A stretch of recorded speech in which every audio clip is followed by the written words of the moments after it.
of CGL. This is just an absolute treat. These players are so damn good. The talent on these teams is undeniable. Everybody on every team right now is making plays. It's going to be an exciting start to the season, and it'll just get better from here on out. We're about to step to a whole new era of Overwatch esports. So much exciting action is happening here on CGL that you do not want to miss. Look who's starting it all off. It's Raven. No one necessarily figure out what is the right way to go just yet. What a nice roll through from Ting. It's just going to solidify everything within those. Does come back, and Arsario gets the mech, but I don't need a mech. I'll kill 4 anyway. This is just a highlight reel for Arsario right now. They're making a statement in the EU Masters here. This patch is still incredibly fresh. There's so much to learn, so much to change about the way we play the game. SKT, but the shatter is colossal. Let's get it going. Trades keep coming through. Lores, you're going to be able to find these shots true. Idu on the overclock with 2. Here comes the Nablet, immediately goes back to fine skills, slicing and dicing their way through 2, 3, so back and forth.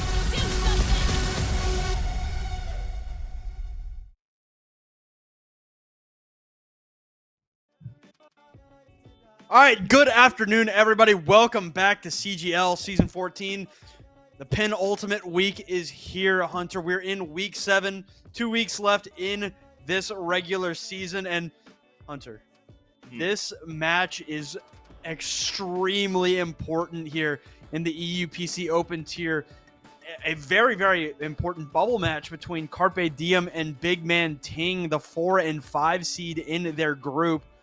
The winner stays alive, and if I guess I should say, if Big Man Ting win, they're just in. It's over. They get into the playoffs. But if Carpe Diem win this game today, they're still alive in that playoff hunt. Yeah, it's worth noting. We got 2 groups between this division right here. The top 4 from each group are going to move on to the postseason, to the playoffs. And as things are right now, like you said, they are respectively number 4 and number 5. And Carpe Diem's destiny is very much here in front of them. They need to come away with a big win today, because if they don't, I mean, the chances of coming back are literally 0. There's just no chance of coming back. And then even then, they come out with the win. They have to hope that Big Man Ting doesn't have a great performance the next week, because they got to bye next week. So this is Carpe Diem's last actual match that's going to take place here in the regular season. So at this point, Fletch, they really need to make this last opportunity count. Yeah, and something else that's worth noting is that these teams played 2 weeks ago, right? And, I mean, Big Man Ting won 3-0. So we're going to need to see something big out of Carpe Diem as we get ready to head in here for, to stay alive in this tournament, right? Because, like you said, if they lose, they're done, right? So they need to get a win here to, at the very least, keep the fire up. But, enough talking about the stakes. Let's meet the players here first. I believe, first off, we've got Carpe Diem. Carpe Diem first. We've got Yui and LFE Girl on the DPS, Macho on the tank, Natnif and Not Lexa in that backline. This team is sitting at 3-3 with, one of those losses being a forfeit earlier this season. So still, even with the loss a couple of weeks ago to Big Man Ting, this team is still very, very strong. I mean, no, they have remained strong throughout the entire season. They've had a couple of hiccups, but there's never been a point outside of that one match that we had here 2 weeks ago where they ever really didn't look good. So I'm hoping this team can kind of shape up today, can make something big happen, but they're going up against another team right now who, again, should be realistic the favorites go into today, who've had a good performance throughout the entirety of this season thus far, as I guess in this situation, nothing to show for right now, but I'm going to read through it anyway, because we'll have a little bit of fun with that as we're still getting people kind of set up. We know we have Goldia and Alba. We know I've got Senna and Rosa. We're just waiting on one more DPS to get in here. But either way, this is a team that should show up today, that should still kind of be important, because you kind of look back at their performance of trying to get into that top 4 before for that midseason, but kind of look at things and you realize, they didn't even make it into the top 4 in the first place for the midseason, so they didn't have the chance to really go up against these really good teams from the other group. Yeah, and that's fine, because the midseason tournaments are always very, very small. So it's unfortunate, but still they're alive. They're not done yet. This tournament going into the postseason is a little smaller, only being 8 teams rather than the 16 that we've had the last couple of seasons. So it is a little bit more strict. You don't have as much leeway to make it into this postseason. But both these teams, they're still looking to fight, and I think it is worth noting that we did have a patch on Tuesday, or I guess that would have been yesterday, I suppose. And a lot of these mid-season patches are often like throwaway things that are not like super duper important to the metas and whatnot, but I think that this one is, right? Because the main tank that we've seen be played the most over the last month, 2 months is Orisa. Mm-hmm. And she got a massive survivability nerf this week. They reduced her armor by 50. So that is, I think, an effective health pool of what, 100? Shifted over to white health?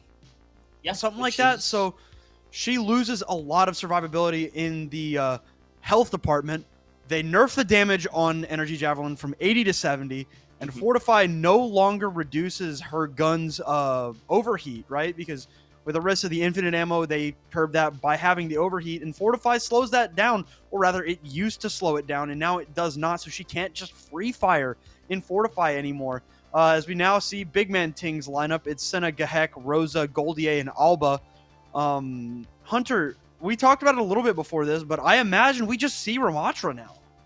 I mean, Ramatra's probably the easiest shot at this point because in terms of if you want to play something that's very similar to what you're running with that Orisa style, the best replacement, possibly by a mile, is going to be Ramatra in this situation, especially because they reverted their previous changes to Ramatra. He no longer can not punch your shields. He can go right through them now, so you don't have to deal with that same situation where you are beginning to see people run the Orisa back into it, and more so, run the Rein back into it, the Zarya back into it, still have a lot of effectiveness. Now, that's not going to be the same situation, so that's likely going to be the most popular tank. I think you could still run the Junker Queen and have some effectiveness, but it's going to come down to what the comfortability of these teams are, because not every Orisa player is a Ramatra player. Not every tank is going to very easily swap from one to the other, because while the playstyle is very similar, it is not the exact same. Yeah, and it's going to be really interesting. It's always super strange because I don't think anybody really expected a patch this quickly coming in here. So they, there wasn't a whole lot of time to prepare and say, hey, we're getting a patch soon. This was just kind of like, hey, here, take it, right? So I do not know how much preparation these teams have made coming into this match as we get a look at our map pool. First map going to be Nepal, then Midtown, Throne of Anubis, and our tiebreakers will be New Junk City and Shambhala Monastery if necessary. But, we talk about all these big changes. Who knows what these teams are going to pull out, because Orisa being nerfed as hard as she was, that is very, very big. And if you try to pick that Orisa back up, it's probably not going to go very well. No, not really. It's not like she's horrible, but the problem is that there are now better substitutes. There are better things to run than the Orisa. So now you have to sit here and make this choice as to what you need to run. And again, you've suggested it, and I agree, Ramatra is probably going to be the best option now that Orisa has kind of dropped down the charts. But again, it's going to come to the comfortability of these teams here. Nepal is one of those maps where, yes, while there is a lot of room to run that brawl, there's a lot of open points that kind of open for the availability to run things a little bit differently. If you wanted to run something that's a little more dive-based, you can get away with that. If you wanted to run like the Pharah here instead and keep that poke, you can get away with that. But I think this first map's going to show what these teams are comfortable on, and as things are, still kind of showing the Orisa right now. That's interesting. Yeah, I think this might be a comfortability thing. You're just not able to adapt fast enough. I could be wrong about that. I haven't really done a whole lot of communicating with really good players recently, so we could be wrong about that. But it will be the Orisa here coming out first for both of these teams, which catches me off guard. Ooh. I didn't expect that at all. But we're gonna see close to a really interesting comp from Carpe Diem. As we get into this first point, Machu getting really, really deep in there. You see EO wants the kill onto that backline there. Now going to change. Just absolutely sat by Gahek, and Big Man Ting immediately coming out swinging there. It looked pretty rough at the beginning. I mean, yeah, it 100% did. I like the idea that they were trying to run this Genji, and that means they want to play faster. Especially with the fact that they had the Lucio. Carpe Diem, they need to be the faster team.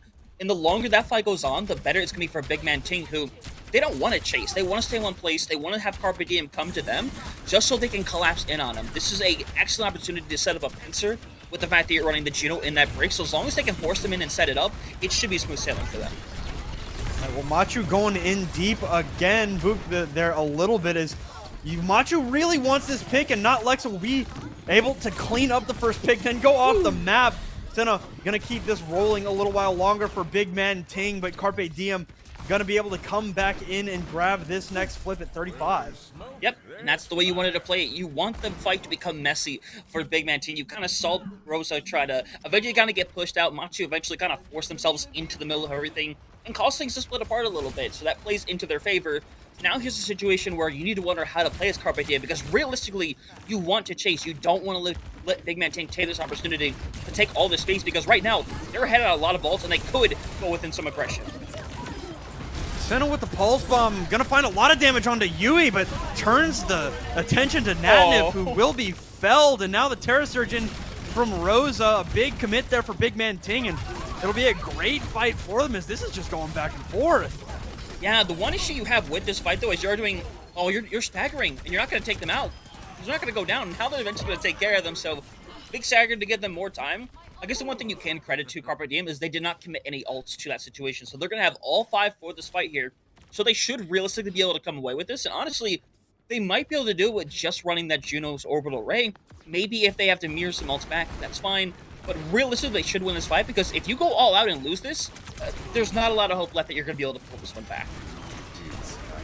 All right, back in one more time as the Deadeye comes out from Gahek. Tracer being annoying in the backline. A lot of damage into Machu. Machu falls first here. Now Deadeye from the other side. Wants to stay alive. Not going to find much with that Dragon Blade, but Rosa is the trade. A great pick with the Deadeye as Yui decides it's time to click heads. 2 for the Cassidy here. Flip belongs to Carpe Diem. Yeah, still online, but it's going to be a little bit of cleanup, though. Still a little more to clean things up, but it looks like they're eventually going to be able to away with it. So, going to that situation, you won the fight, but here's the problem once again. You use all 5 ultimates to pull down away, which is fine, because Big Man Ting invested a lot of ultimates too. That's perfectly fine, but the problem is, they're coming up to that Surge, and more importantly, they're coming up to that Orbital Ray. So Fletch, I think we're going to see a bit of a slower developing fight here. Let Alba build up to this Orbital Ray, because if they get it online, I don't think there's anything that Carpe Diem could do besides run and just try to survive. Atmosphere in from Alba to get aggressive with Rosa. Senna with the Pulse Bomb as well on the flank. Looking for the opportunity. Not going to find a whole lot. Just a little bit of poking. Now the Orbital Ray in. Pulse Bomb in the Terra Surge down. Orbital Ray, Terra Surge combo good. And that'll be enough to put Big Man Ting back in control. Yep. That was exactly what the plan needed to be in that situation. Now, who knows if you needed to use all 3 ultimates. I think it's fine in the situation because no one is particularly close right now to their ult. So for Carpe Diem, they don't have the pleasure of being able to take a very long fight. That's a great way to start it if you're going to try to win this one.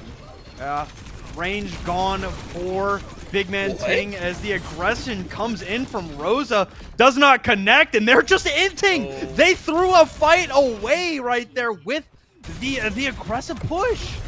And it is gonna be a throwaway because now they have to focus on a retouch, and now they're just using Orbital Ray and run them down, and now it's just over. Yeah, Goldie's dead, and the Orbital Ray down from Natnif. There might be a late touch. There will be from the Pharah. Senna comes back in. Now the Deadeye as a kind of an insurance policy, and just Big Man Ting got a little bit too big there. That's so unfortunate because that is a throwaway. I appreciate the fact that you wouldn't chase the Cassidy.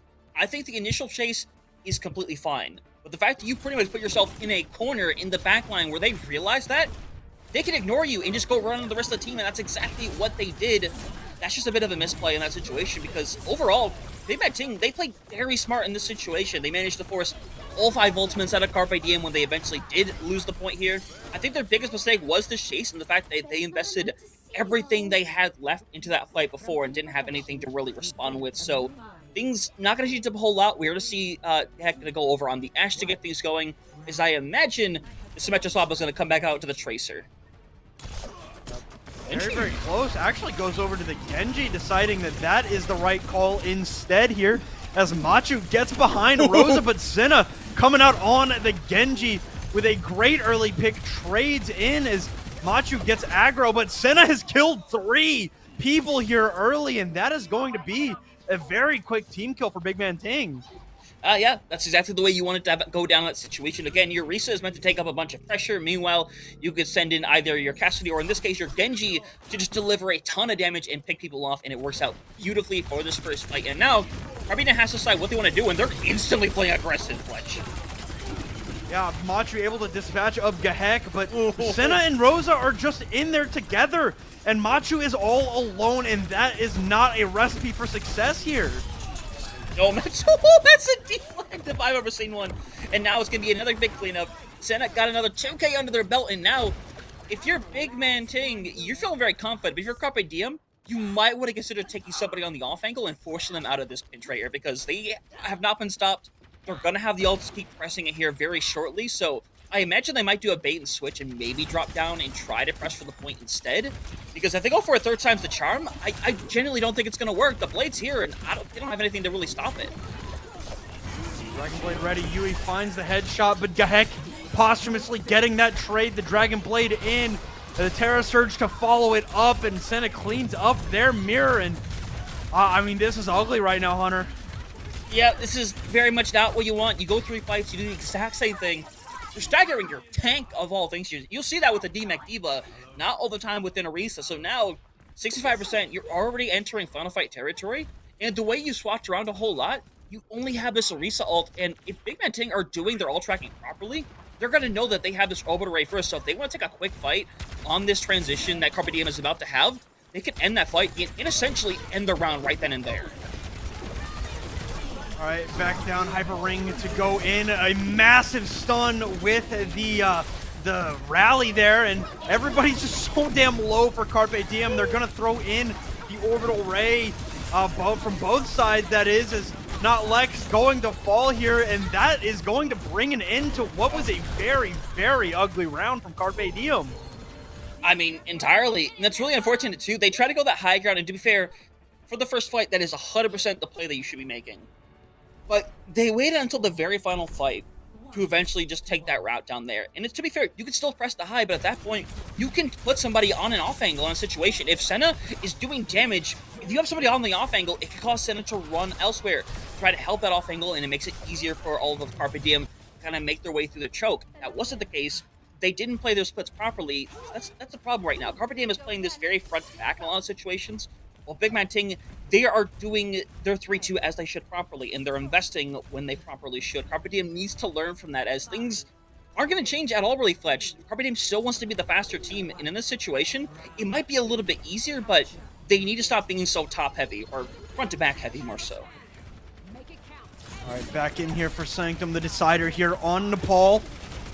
Very, very important map as Rosa gets aggro on the pillar side of this map. Gonna get pushed back a little bit, not gonna connect with the spear there, as Carpe Diem will get aggro.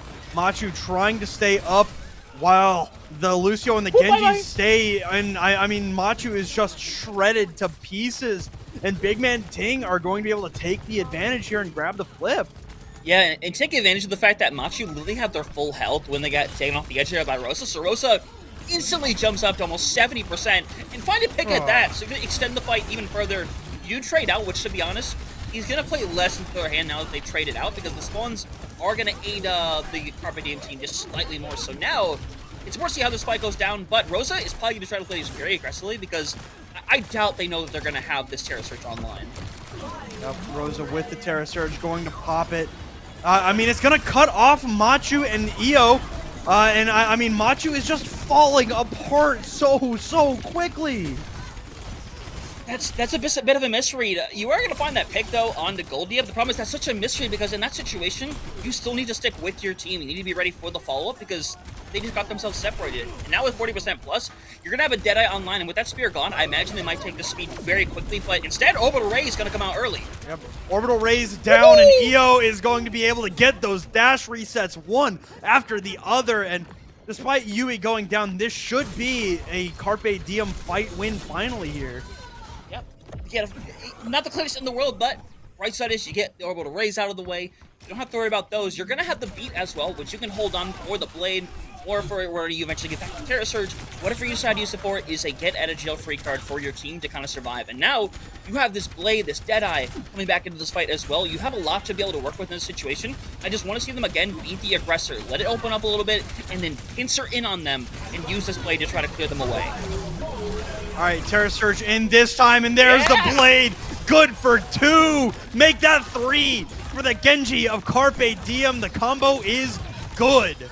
Yeah, and they're going to clean up almost all the way. And now, they're in a little deep right now. Looks like they will be able to get out in time, so they invest the 2 ultimates. It is more than worth it in that situation. So now, you're hoping Big Man Ting is going to try to invest heavy in this fight, especially with the fact that they have really good ultimates. And all you have to do is just go aggressive with this beat once they try to commit. You can win that fight off of that beat because they don't have the open ray to keep them sustained. So I hope they keep up the aggression. They really should, as they're kind of going to transfer over to the left side this time around and maybe try to see if they go differently. But no, they're going to go in hot. All right, overclock in. Not Lexa the first to fall, so they lose out on the sound barrier here. Overclock will not find the targets they're looking for, and Machu will end up going down, so it will be Big Man Ting taking over here after 2 ults. Yeah, unfortunate that not Lexa is the first one taken out here. I think you could have potentially won that fight if you were to commit to that beat a little early, but right side, you get both the DPS ultimates out of Big Man Ting, so now you can focus that beat into the orbital ray, because they're going to use it both here aggressively, and the beat can be used a few seconds afterwards to save, but they're down again! But not Lexa's dead again! The Terra Surge finds 2. The orbital rays good for Big Man Ting, not so much for Carpe Diem. That's, again, now Lexa's getting found out first in every fight, and to be fair, Big Man Ting knows that's the threat right now. They know that B is going to be the most powerful weapon, and in fact, it's the only weapon left. Oh my goodness. Yeah, Yui the first to fall here. There's only 10 seconds left. Sound barrier in to be aggressive. Heck will fall. Now the Dragon Blade in from the side of EO, but stopped there. Machu will be locked out of the point, and Big Man Ting won a very back and forth map there. That was a very, very interesting end to that map for sure. Yeah, the way I would define it is messy. That is the way I would define it. The first few fights that happened back and forth, all of them made sense the way they committed their ultimates. You see, a lot of the time, we saw them using the Terra Surge and the Blade together. I think that's fantastic. That's a great way to make use of an ultimate that isn't always very useful. That can be said for both Terra Surge and the Blade. They can both be shut down independently very easily. Together, though, you can kind of bring them in and kind of bring some magic out. So I like their investment with that. My biggest issue was kind of the lack of commitment from Carpe Diem, not only on this second map, but that third map especially, where it felt like they had the advantage in some of these fights where it feels like they kind of just threw it away a little bit, didn't commit the way you would hope they would, and unfortunately, those early picks were devastating towards them because Lexa was the last person you wanted to lose in any of these fights, and they got picked off back-to-back within fights. So it's an unfortunate situation. They still looked good overall, but unfortunately, they just didn't get the value they probably should have gotten out of their ultimates. And I wanna ask you a question, Hunter, and see if you agree with me, right? It felt like we saw the weakness of Orisa in this map. No? Yeah. Like, the Orisas died first a lot. She has lost out on a lot of survivability because of that shifting of the armor. And I feel like we saw that so much. They were playing it so quickly. They were trying to get something done. And what has defined this Orisa meta for, a month and a half, 2 months now is long, drawn-out, survivable fights. That's not what we saw. Every single fight was over just like that because the Orisas died just like that. I mean, yeah, that's the thing with the fact that everything kind of got substituted for regular health. It is way easier to take down Orisa now. And in this situation, again, you brought up yourself, these teams are trying to play, like, mega aggressive, very front to back. That's not how this is supposed to be played specifically. It's meant to be played within 3-2 sectors. It's not meant to be front to back. It's meant to have a group over here and a smaller group over here and take the angles. It's not meant to be played like a rush comp, and that's unfortunately how Carpe Diem was kind to play it. You played it with the Juno and the Lucio. That's mega aggro, but you're not going to win a long-term fight. You don't have the heals for that, especially since Juno is not as strong as she was before, not with the orbital ray, not with her heals in general. So it's a situation where that might have been good to run 3 weeks ago. I don't think it's good to run anymore. Yeah, it would have been good to run yesterday at 11:59 or whatever, whenever that patch came out. And like I said, I think it's just a fact that these teams were not prepared for a patch. It was such a strange time to throw in a patch, which admittedly, I'm happy it came, right? I'm a little bit tired of Orisa, a little bit of Orisa fatigue from me. But they're still trying to force and run what they knew, what they thought was good, and what was so good for so long, but it just isn't there anymore. The Orisa is so much, like I said, like everything about Orisa relied on her being able to live, and she can't do that as well anymore. So, the fact of the matter is that Big Man Ting just made less mistakes on that map. I think that this is less about which team was like super dominant, which team was, playing a lot better, and it was more like which team is gonna int less. Yeah, we saw them kind of learn from their mistakes from that first map, really cleaned up in the second, and eventually kind of pulled it out in the third. But that same style is not likely to come out here, Fletch. We're going to move on to our second map here. It's going to be Midtown. When you think of hit scan, when you think of Sigma, you think of long range. This is one of the first maps that comes to mind for me. This is where I think Orisa really should be pushed out entirely. I think this is where we're really going to see things like that Cassidy, like that Ashe, maybe even the Widowmaker. Who knows? It depends on the preference of the hit scan. The real question is going to be the tank, because I think you can run a lot of different things here, but the two that come from mind instantly are going to be that Sigma or that Renatra, depending on what kind of style you want to run. And honestly, for some reason, it wouldn't surprise me if either of these teams just try to stick to the same thing, because it's what teams had to practice for almost 2 months straight, is this Orisa stuff. So it's embedded into the mind, and 24 hours isn't enough time to drop all those habits, because it's way different to have to play the Orisa now than the Orisa of yesterday. Yeah, and I think if they do, it's once again going to be who makes less mistakes, right? But having said that, I agree. I think that Hunter, you good? Okay, I guess I'm alone now, guys. Okay, so back to my thoughts. This is gonna be, a lot about which team makes less mistakes for sure. But having said that, there has been a lot of Sigma played on Midtown, even during the a very, very oppressive Orisa comps, right? So I do think that Sigma is a very, very strong choice here for Midtown, but it's going to be very, very interesting. Like, do they think the Orisa is the move? I'm not really sure. That first map really has me questioning the Orisa. I think that whichever team is able to, make these adjustments, come back in, change it up a little bit. It doesn't need to be a whole lot. Like, if you're gonna run the Orisa, welcome back, Hunter. Hi, nice to be here. That was fun. Yeah. But it's going to be very, very important to see which of these teams is going to be able to make the adaptations. To whether it's the Orisa comp or they change the tank entirely. I can't really say. I'm not on these teams, but adaptations are what's going to be super, super important here. 100% is, because again, this is kind of the fun thing about having a preset map pool, is where you're able to practice these things ahead of time, and you're able to kind of find out, okay, what kind of strengths can we play to in this map? I think this is, again, one of those situations where you need to put this map more into the hands of your DPS, very specifically your hit scan, when we head over to something like Midtown. So I really want to see this be brought back into the hands, because we saw what can happen at the hands of the DPS when you look back at Big Man Ting. I mean, again, Senna just went in there and had their way with things in that second round, and in that third round as Genji. They did whatever they wanted to do, and in most situations got away with it. That's something that we have to see from Yui and from Mikio. That's just the situation that we're in. So I really wanted to see them playing something a little slower, where they can rely a little bit more on the DPS rather than trying to run it down, because it's not going to work on a map like this. It just won't. Yeah. Midtown definitely is very, very different from Nepal.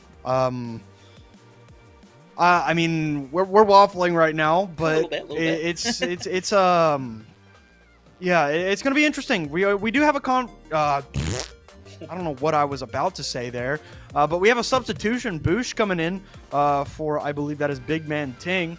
So they want to change something up, I guess. We will see what the plan is, and I really am hoping that if what we saw is right, that we see that for sure, because we had a little bit of a sneak peek about what they were hovering, but it's Midtown. Great music, great pizza. Great maps as well. Great map. Honestly, good looking map, all things considered. You might not like to play it in comp, but I like aesthetically. Oh, I like seeing Midtown. It. I just mean in general. I see a lot of people not really like Midtown as a map, but I think it's a really good looking, aesthetically pleasing map. But either way, gonna get things started here momentarily. Gonna see what our lineups are going to be, Fletch. And again, wouldn't be surprised if we saw something like that signal or matchup came out.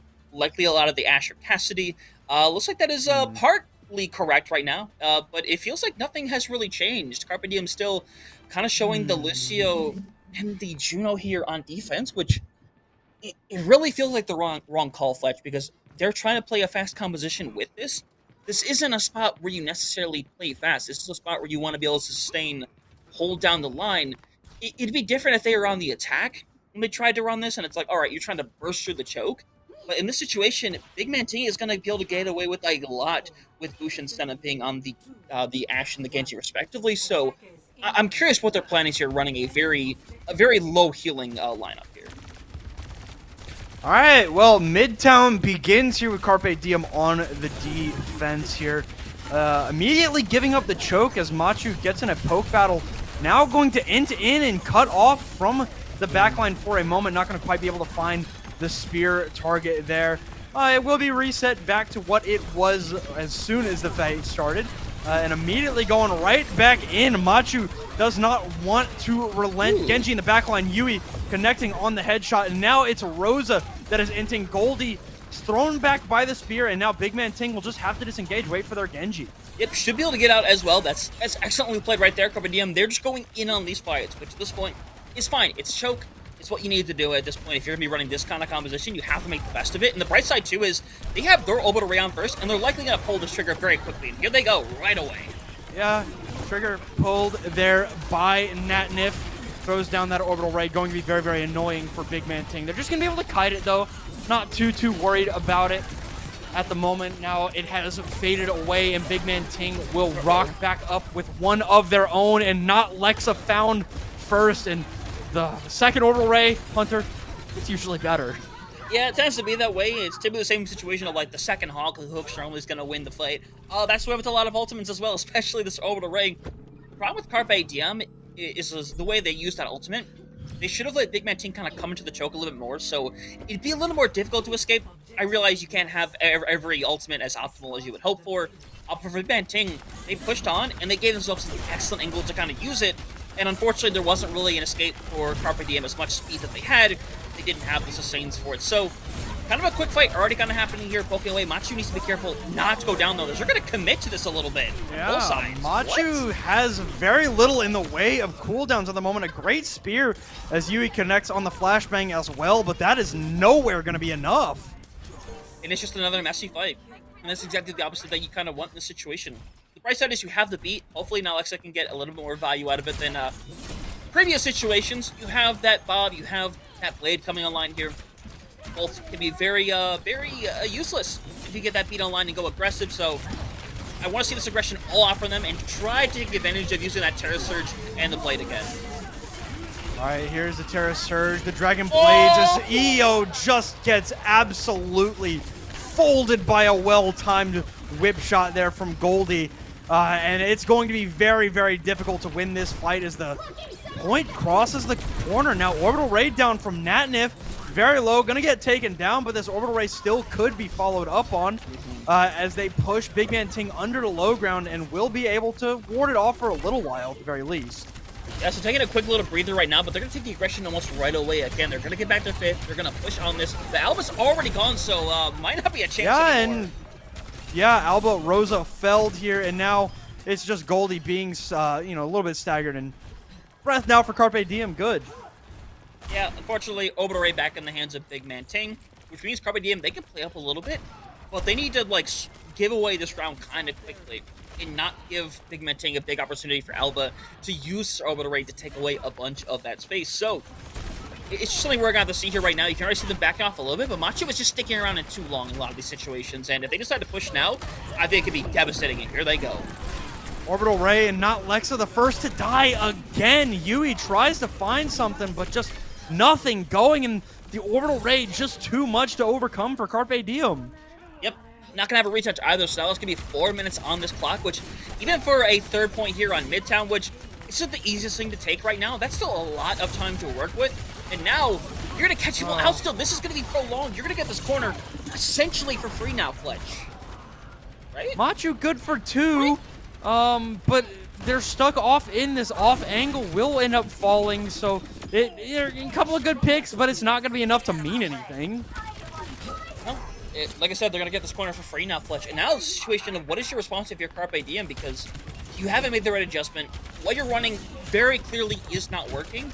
There has to be an adjustment at some point, and if it hasn't happened yet, I'm very concerned if it's ever going to actually happen.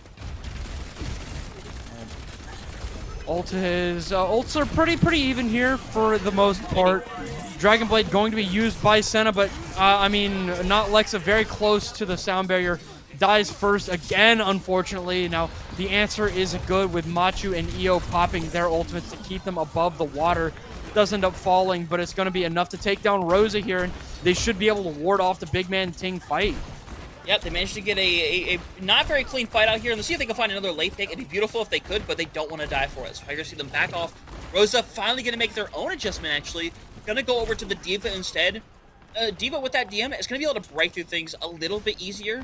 But as soon as you lose that DM, it's going to be really hard to kind of work with that D.Va. So I want to see how they want to play this, but they're going to play this, again, aggressively.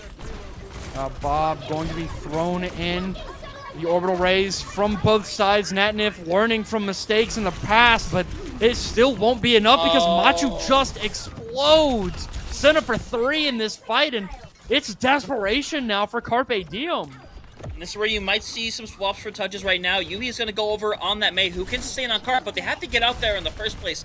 I don't think it can really stop them from touching right now, but 3 meters left on that board. Beat's going to come online. Jump in the air for it a little bit, because why not? As they're going to pressure down as much as they can. See if you can get rid of that brig.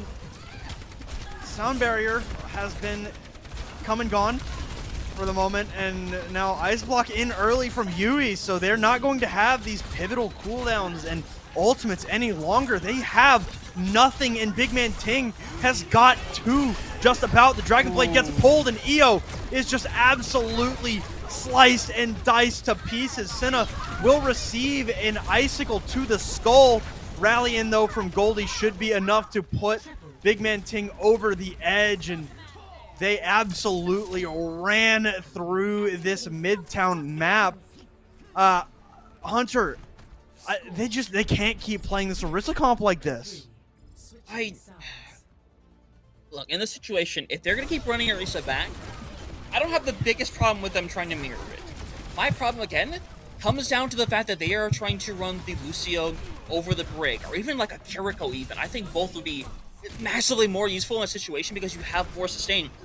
How many fights, Fletch, have we seen that end almost immediately because Machu and Yui and the rest of the team just get blown up on the spot?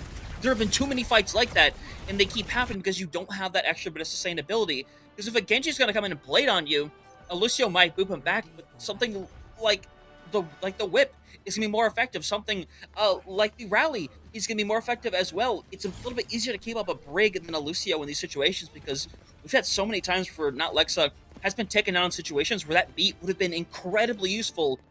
And unfortunately, that they haven't been able to fully utilize it. They're sticking on it. I think this is still the wrong call, but finally, looks like they're going to show the Brig, and looks like they're just going to try to mirror things around a little bit. No, they're messing with me. They're messing with me, Fletch. Playing with my heart. I'm at a loss right now. Man, it just kind of feels like Carpe Diem's running into a wall time after time after time. Yep. Maybe now is the time that they break through it with their skulls, I suppose. But I guess we'll just have to see as they come out for their attack. As Big Man Ting sets up in this off-angle hyper ring in to get aggro for a moment. Now gonna switch targets over to this left side. Spear spin from Machu going to be good to keep their Genji alive for the moment. Spear in from Rosa one more time. Not gonna find a connection there just yet. Now the hyper ring from both sides to get aggro from Carpe Diem. EO is very, very low. Finding some shots here from Yui, but no like full kills just yet until Goldie ends up going down. Now Senna from the top of the fire engine gonna be able to back up, back around, gets the healing from Alba, and a fadeaway shot there from Senna to drop EO down. Rotating around the far side of the fire engine is Yui right now, trying to keep the off angles pressured. Alba this time the first one to get the orbital ray down, gonna throw it into the station. Now the orbital ray from Natnif, the second one, it's usually better and no different here, as Natnif's orbital ray is enough to push Big Man Ting back and away. Yeah, nope, there's still 3 people alive right now, and there's only 1 body on the point, so if they wanted to push it, it's not an impossibility, but with Machu pushing this much, it looks like it will be enough. But honestly, if Big Man Ting decided to just go and bring bodies to the point at best, it would not surprise me at all, because they've split up a lot of different ways, but looks like eventually things are going to be cleaned up, and we're going to see a retouch, but it's probably not going to last too long. Or will it? I mean, but it will! What? It will, because they entered again! Smachu falls, and now it is Genji versus the world, and EO has nothing there, and Natnif is going to be able to come in and grab one, but it's just not enough. All you had to do, I know there was 3 alive, but all you had to do... 3 on point, just cap the point! That's what I'm saying! You just have to go for that, because the fact is, if they don't have their tank, they can't push with enough efficiency. And even if they try to, they have to hard invest ults, and you can invest back. And now, we have a fight ahead of us, but there's a lot of balls on the table for Big Man Ting right now, and it's going to be really hard to combat into this if that beat doesn't get the value that we're really hoping for, that it really hasn't gotten throughout this entire series. Alright, Deadeye in from Yui, stunned up and exploded. Just absolutely eviscerated. Not Lexa invests the sound barrier here, but will it mean anything in the end?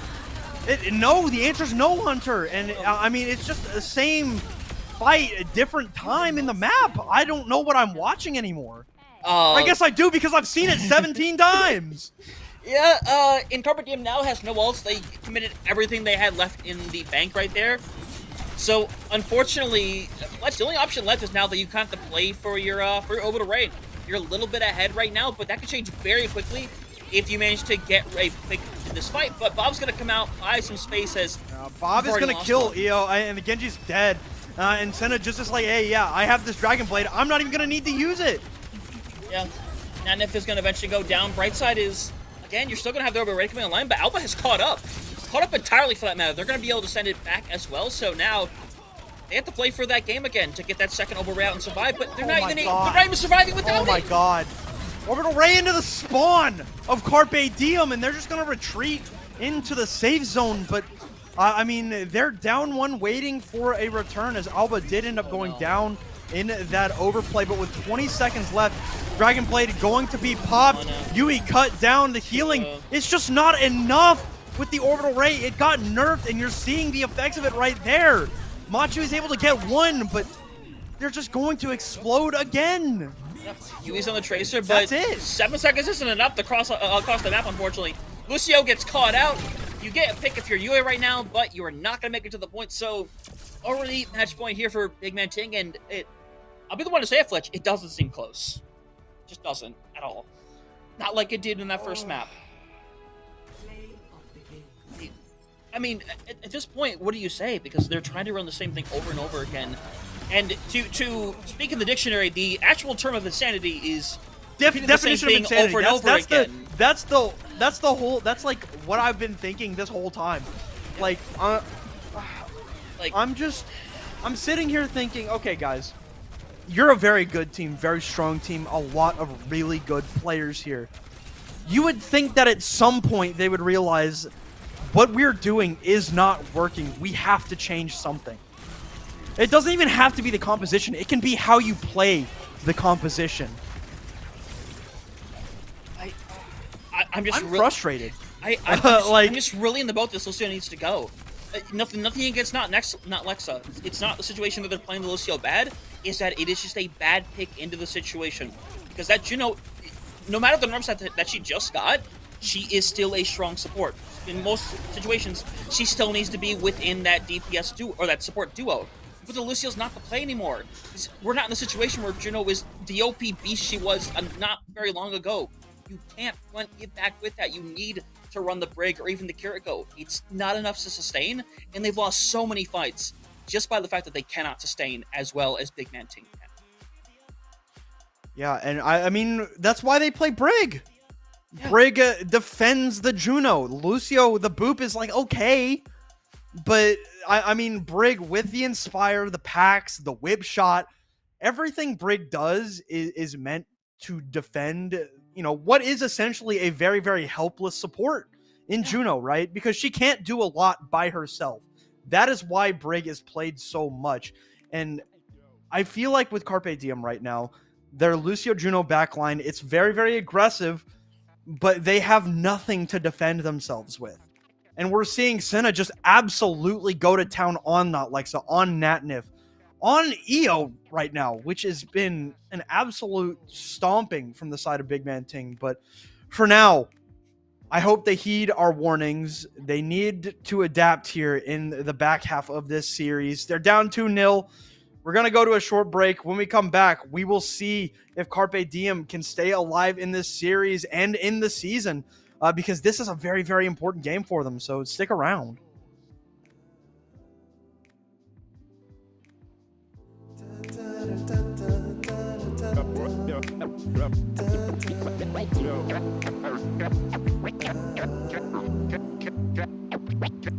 Cash and the ticket is yours.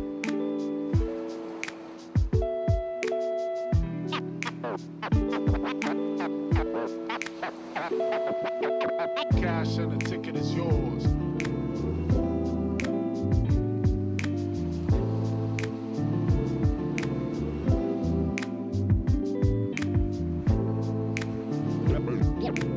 Yo.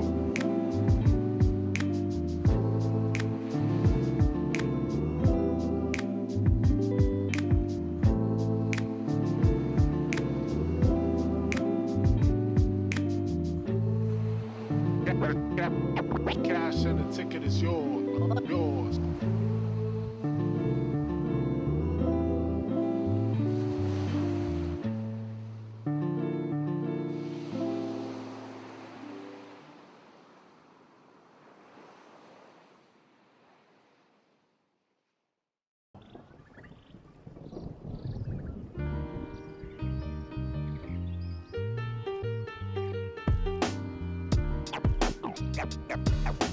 Got lots of love. Got lots of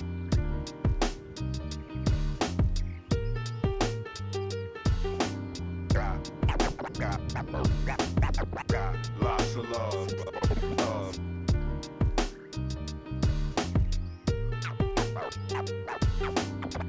lots of love. Got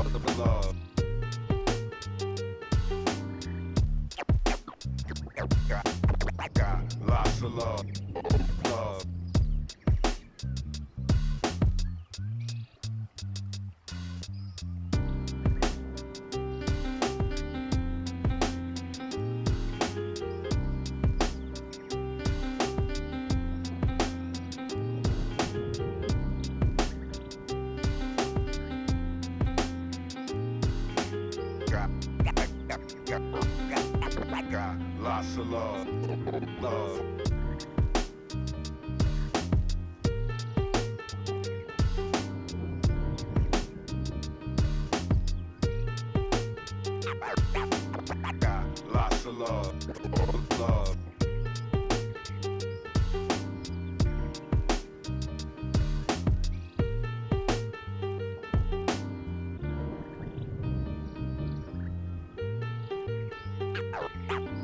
Got lots of love. Got lots of love.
All right, welcome back, everybody. Right now, it's Big Man Ting,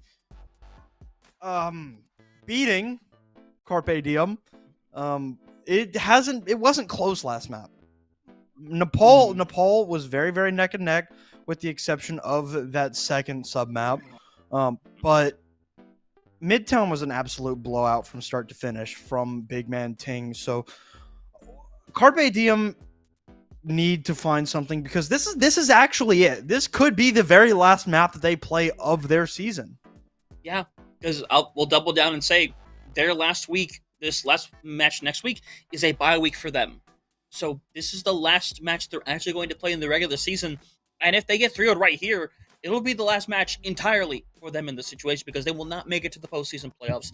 It will be impossible at that point. So everything is on the line, Flinch. They need a reverse sweep, and we know how hard that is to pull off in Overwatch. Not just any team can kind of pull that away. And if it's going to happen, Fletch, we need to see them try something different, because especially on Throne of Anubis, which could be our final map of the series, this isn't about quickness necessarily. This is about being able to sustain, to create rotations, to create splits.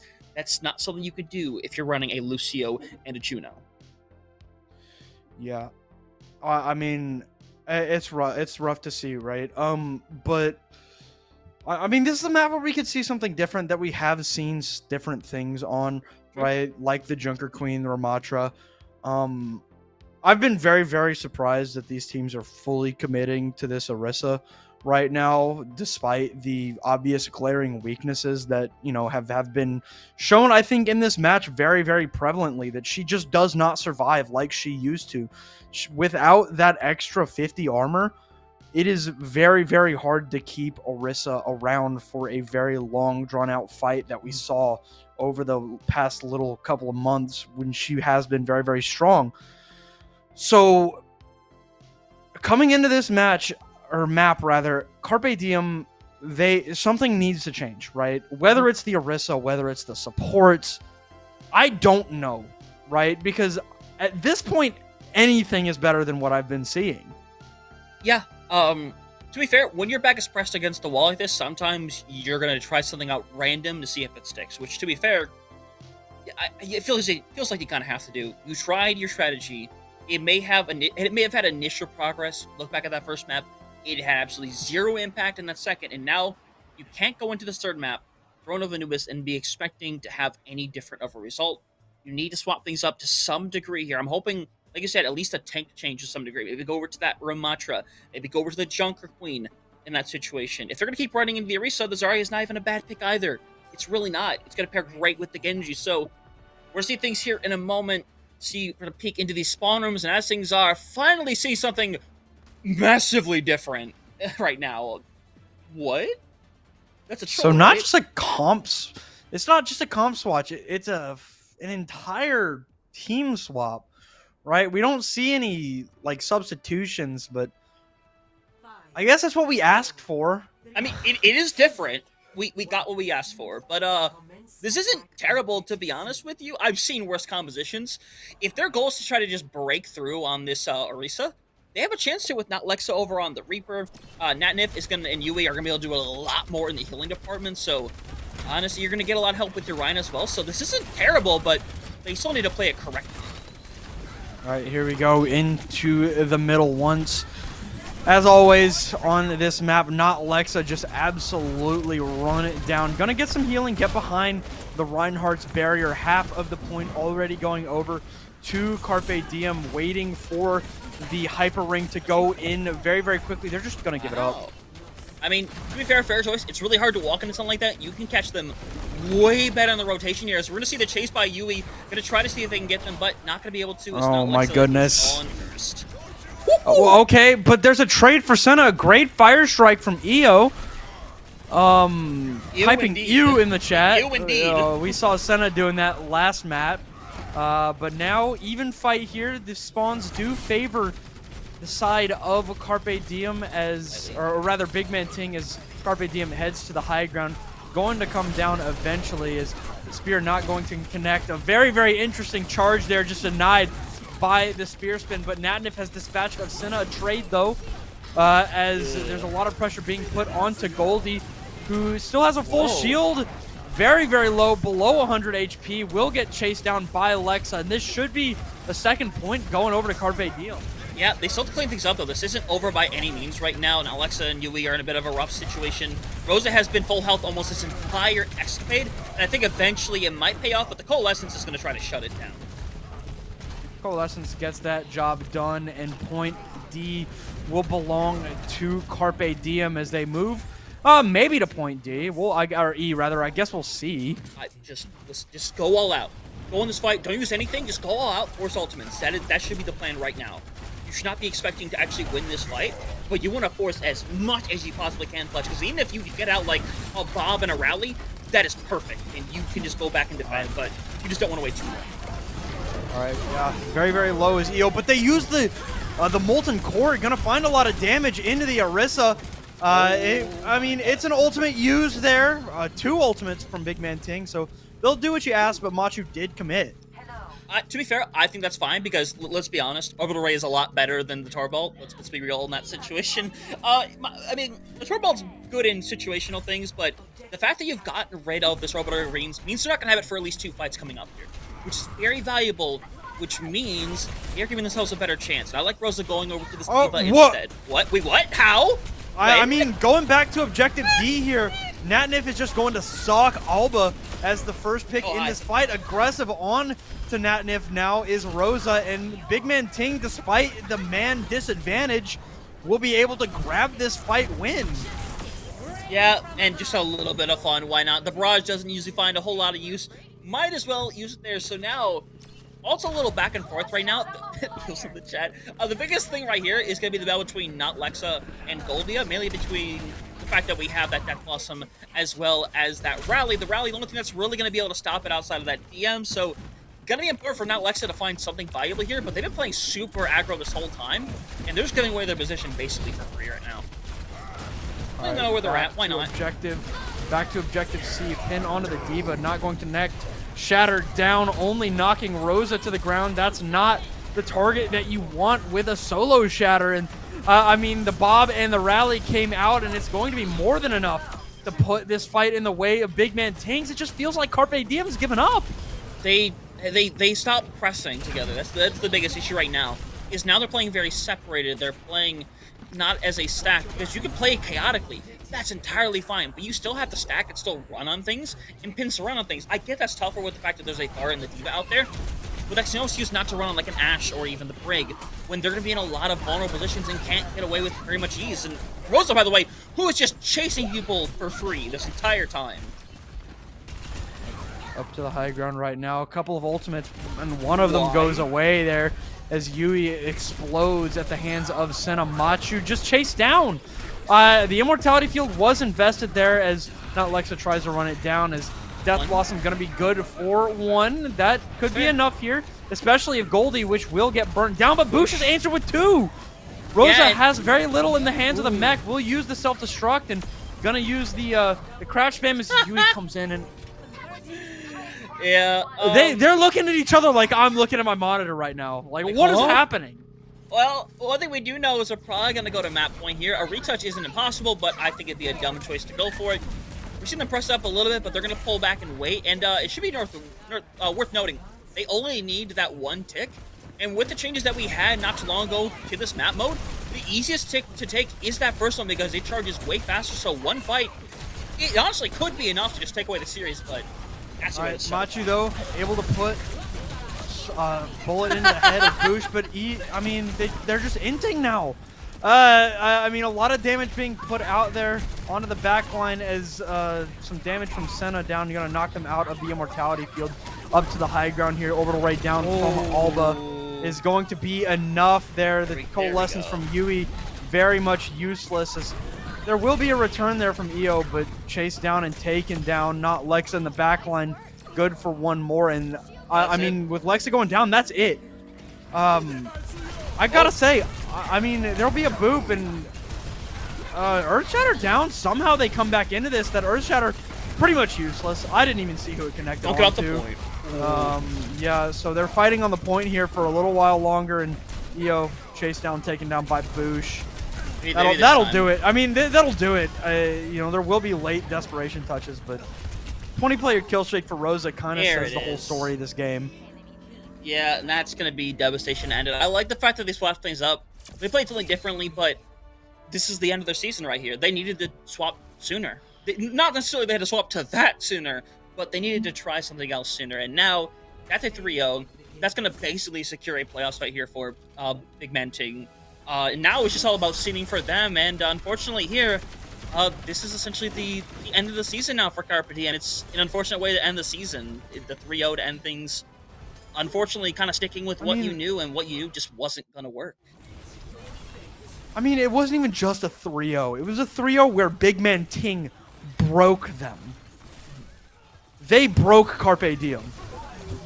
Big Man Ting came out, played a composition that, you know, I don't think is the best right now, right? We saw the weaknesses of Orisa time after time. She explodes very, very quickly now, as opposed to what she did. And Big Man Ting said, the hell with it. We're going to keep running what we ran before, and we're going to make it work. And they made it work so well.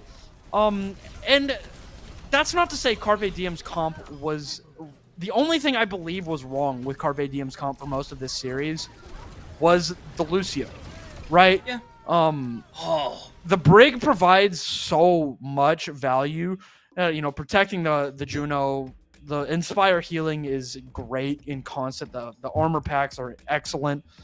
It's just hard, right? And then we saw in map number 3, they had essentially, at their wits' end, they'd given up.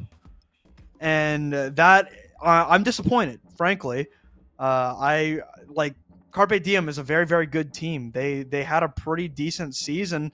And for it to end like that, the same way it did 2 weeks ago against this same team, I've got nothing else to say, but I'm disappointed.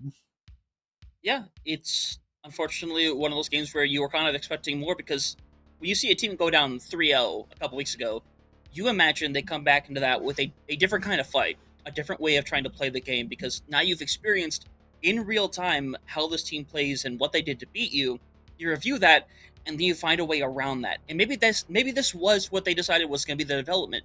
Maybe they decided they wanted to just play all out, play fast, and just try to win out through that. And it just, unfortunately, was the wrong read in that situation, especially with the fact that they had to face this patch, which, in terms of this match here, didn't really change a whole lot in the terms of the fact that people still ran what has been ran the last few weeks.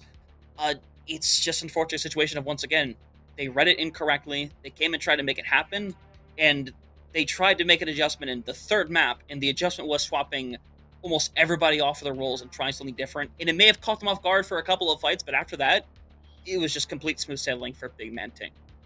Yeah, so for now, we'll say goodbye to Carpe Diem. Their season comes to a close here. Big Man Ting, I think like you said, yeah, that's pretty much going to solidify their spot in the playoffs this postseason as the number 4 seed in Group 2.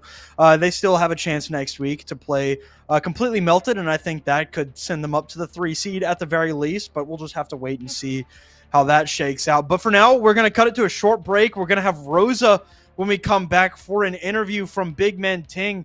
So stick around for that. That one should be very interesting. I've got some questions for sure.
All right, welcome back, everybody. We got Rosa of Big Man Ting here for an interview.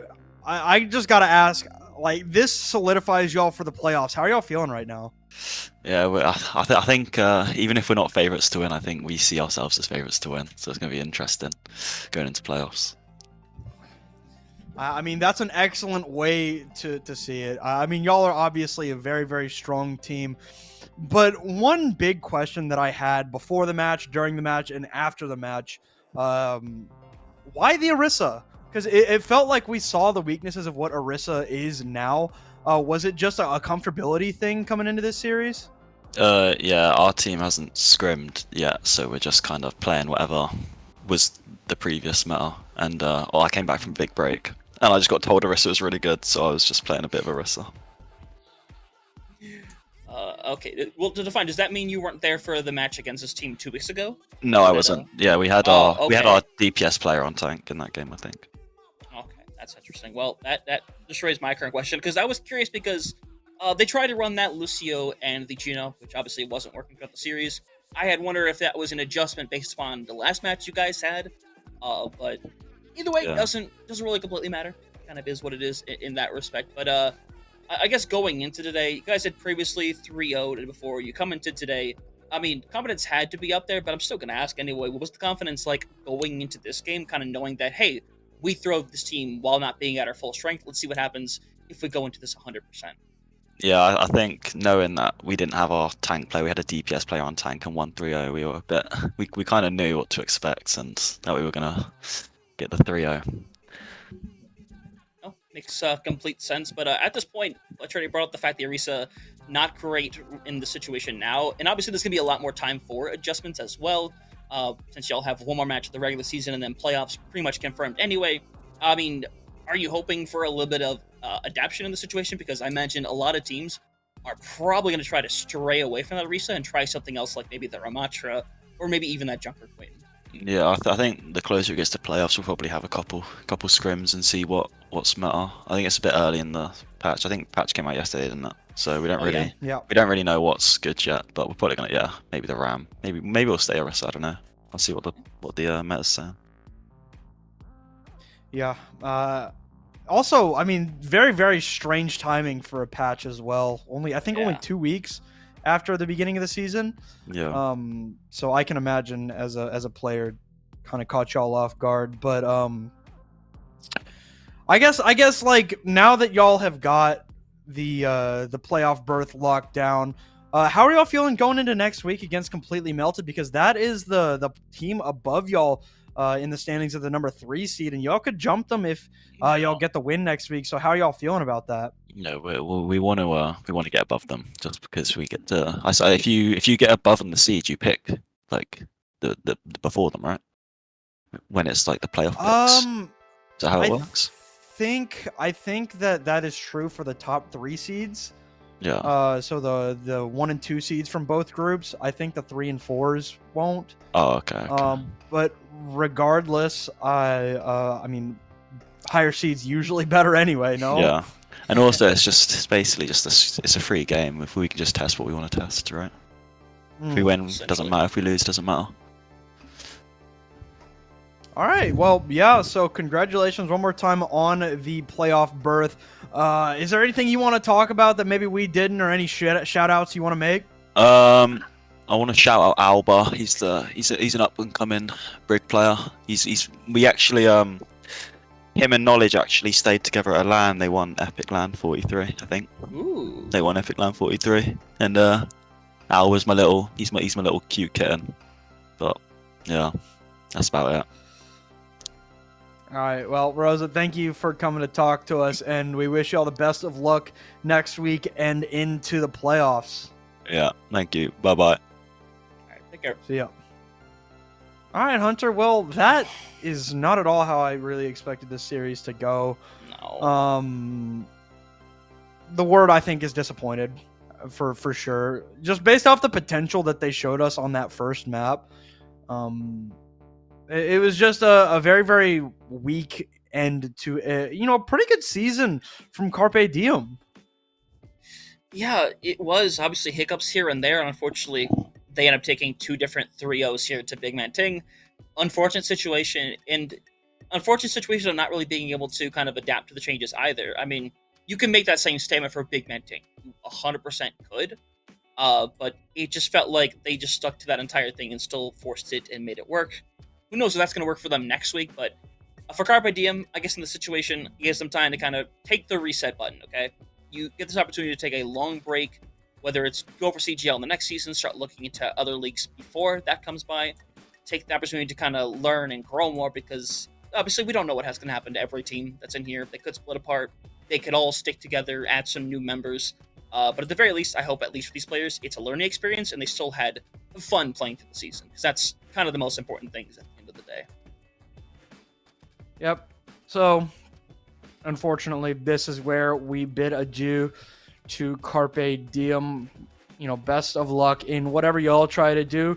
As for Big Man Ting, hey, they're in. They got their win. They're in. So now they can take this next week as kind of a calibration match. As Rosa kind of said, they've got a couple of weeks to kind of hone what they want. And I genuinely think that this is a team that could make some noise in the playoffs, even if they're coming in as one of the 4 seeds. I think Big Man Ting very, very strong headed into the playoffs. Finally, now at full power. So best of luck to them. But for us, Hunter, that'll do it for us tonight here on the EU side. Don't know if we're going to have an NA side tonight. Doesn't seem like there's a match scheduled. But before we head off, Hunter, is there anything else you want to say? Just watch out for CGL playoffs coming up here soon. We got one more week of regular season coming up next week. And obviously, come over for Saturday Night Overwatch. We've got matches this Saturday coming up here, EU and NA.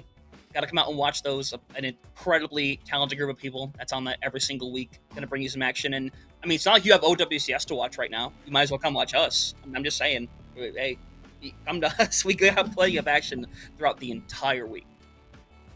Yep, a lot of Overwatch going on all the way through Sunday as we run towards the finish line here at the regular season, gearing up for the playoffs. Keep an eye on the notifications in the Discord, on the Twitch. Maybe we send out a tweet every now and then for these matches, but a lot of Overwatch to be played still here in CGL Season 14. So thank you all for watching. Well, we might see y'all tonight, but definitely we'll see y'all tomorrow. Me and Hunter, I think, are actually going to be back again tomorrow, if I'm not mistaken. No, it's me and Gio. Yeah, it's you and Gio. So I get an actual EU frog. Actual EU caster on the EU. Yeah, who could have thought? But thank you all for watching, and we will see y'all later.